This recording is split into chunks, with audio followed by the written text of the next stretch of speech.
Gerald Celente. It's Wednesday, May 9th, 2018, and here are some of today's trends in the news. On the market front over there in Asia, Nikkei's down a bit, Hang Seng, Shanghai up a bit. Over there in Europe, everybody's up a bit, FTSE more than the other ones. Here in the States, NASDAQ up 1%, Dow up about 180 points. Gold, beep, down a little bit. Oil, woof, up over 3%. Both West Texas and Brent crude. And Bitcoin, a little bounce on Bitcoin, hanging around that $9,200 mark. You know, people say Bitcoin's dead. Hey, it's still costing $9,000 plus to buy one. Now, we'll be talking more about that. Stocks rose on Wednesday as energy shares jumped on the back of a strong rally in oil prices. The move higher follows President Donald Trump's decision to pull the U.S. out of the Iran nuclear deal. So Chevron and ExxonMobil, boom, boom, boom, they all go up. And not everybody's happy with this deal. Well, some folks over there in the Middle East like it, but not the people in Europe and China and Russia. No. They don't think it's such a good deal. And here's the headline in the New York Times. Trump abandons Iran pact he long scorned. Isn't that great?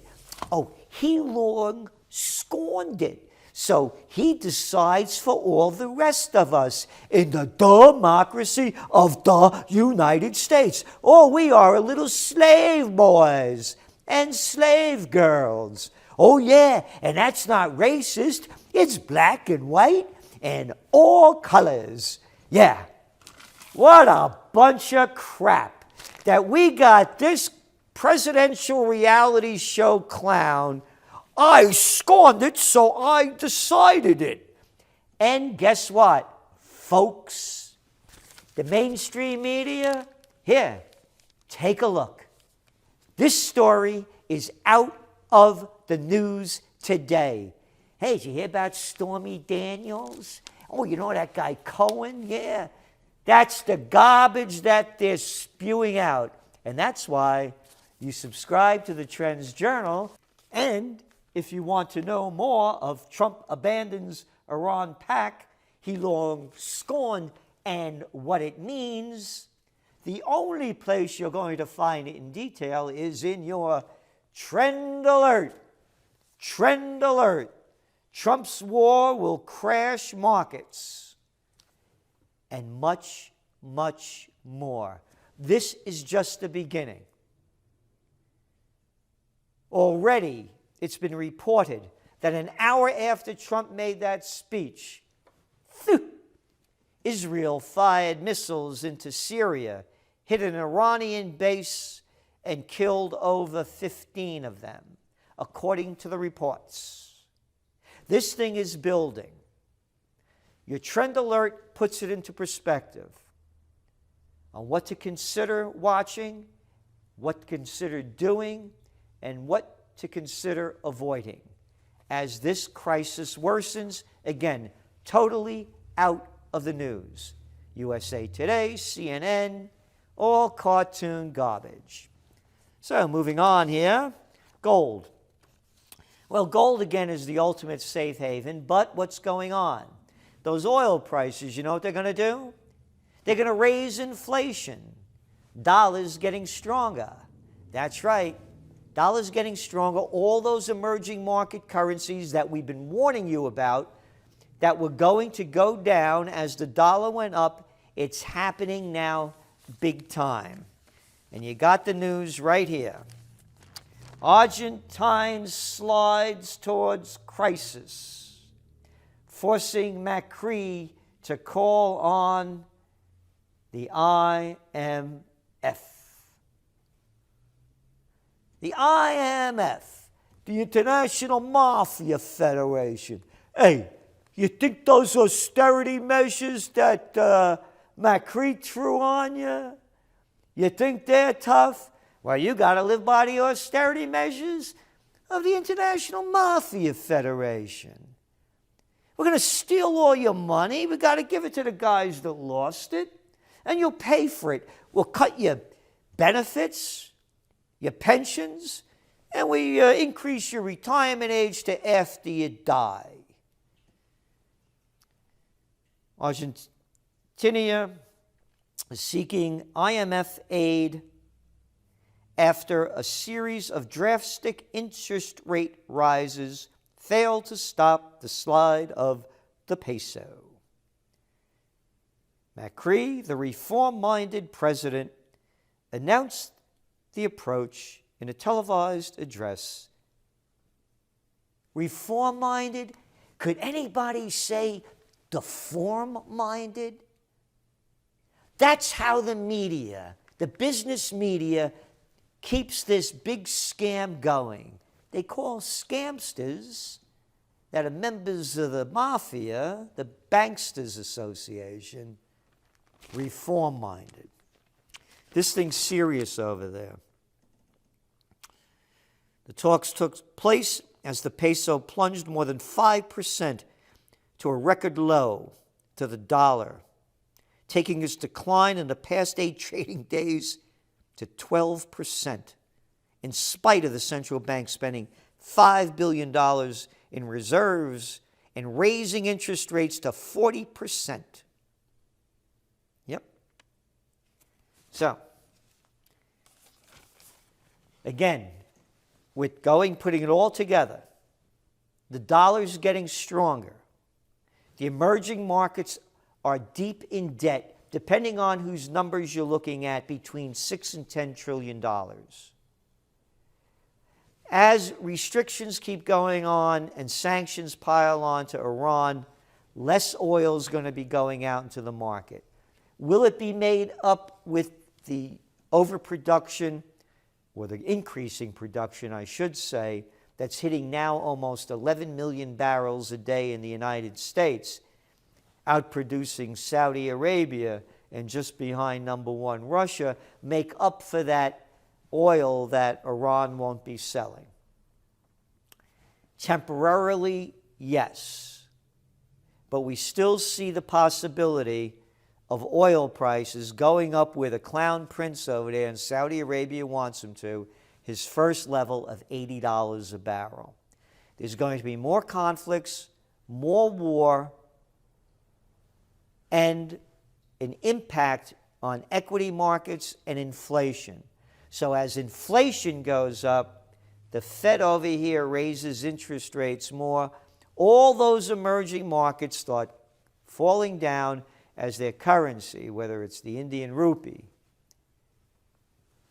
the Argentinian peso, the Turkish lira, one after another, they're going down, and with them their economies. And then you look at the data coming in, and what does it say? Growth is weakening, trade war or no. Some important global trade indicators are suddenly pointing downward. They talk about China. They talk about the emerging markets. They talk about Europe. We're looking at weakening numbers across the globe. What we're saying is the markets cannot take a sharp hit from an outside wild card event. And that wild card event is the trump card, and it's been played.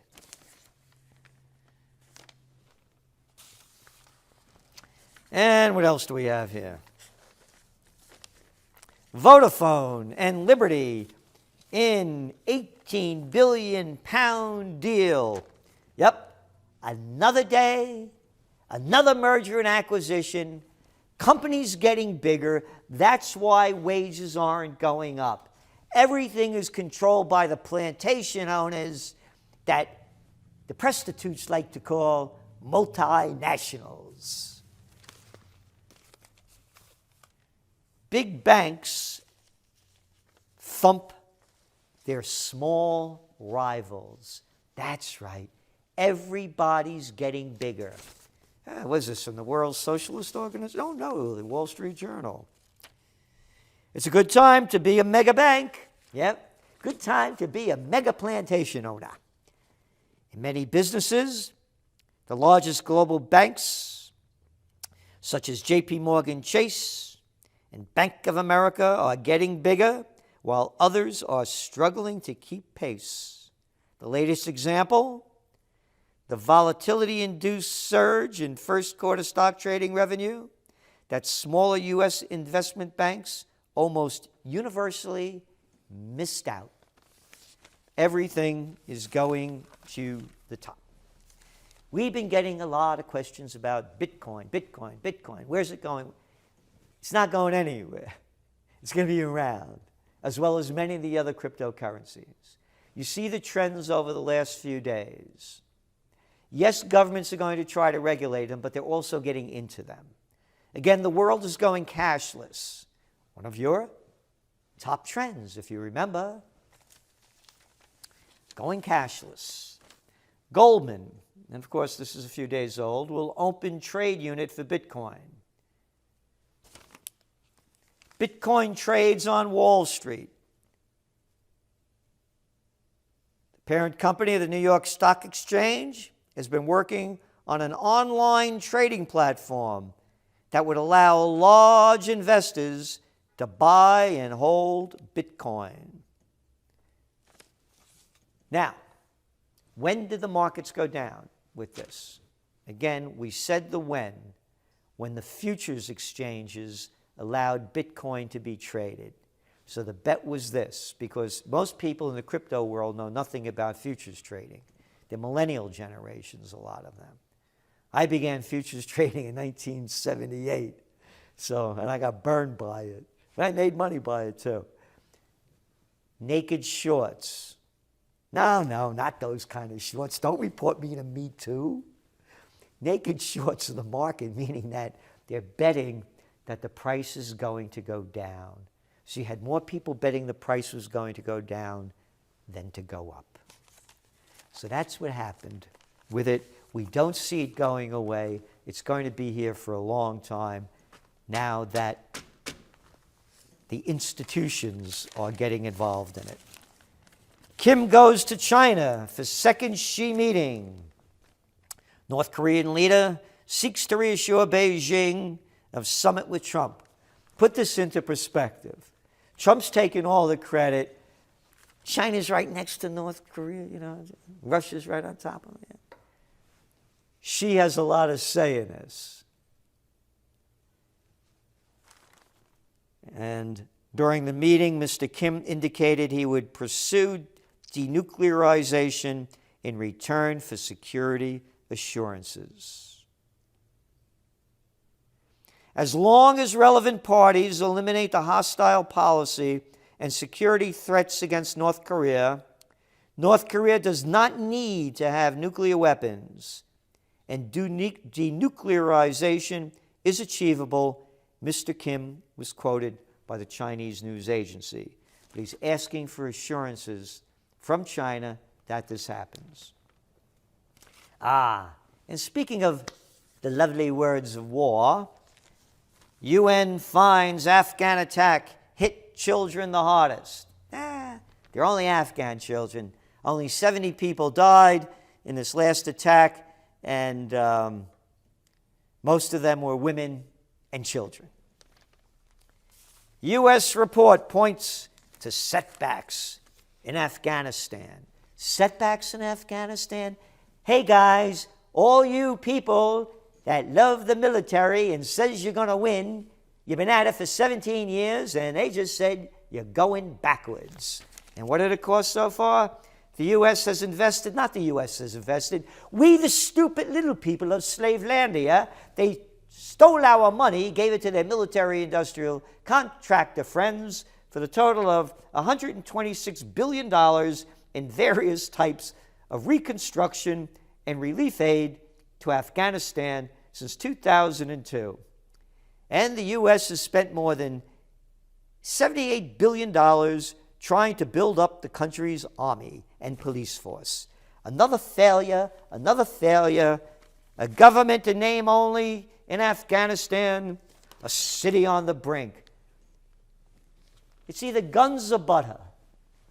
You know my saying, the business of China is business, and boy, they're making it known. The business of America is war. Hey, Trump did great with the Iran deal, huh? Either guns or butter. And America's going for the guns, and the people are losing their butter. Peace has become a dirty word. There's been no protest about what Trump did in the Democratic Party, the murderous Democratic Party. Hardly a complaint coming out of them from Trump scratching out of the Iran deal. So remember, history before it happens. Check out your trend alert. You will see information, insights, observations, and forecasts guaranteed you will not find from any publication in the world. This is Gerald Celente, and that's some of today's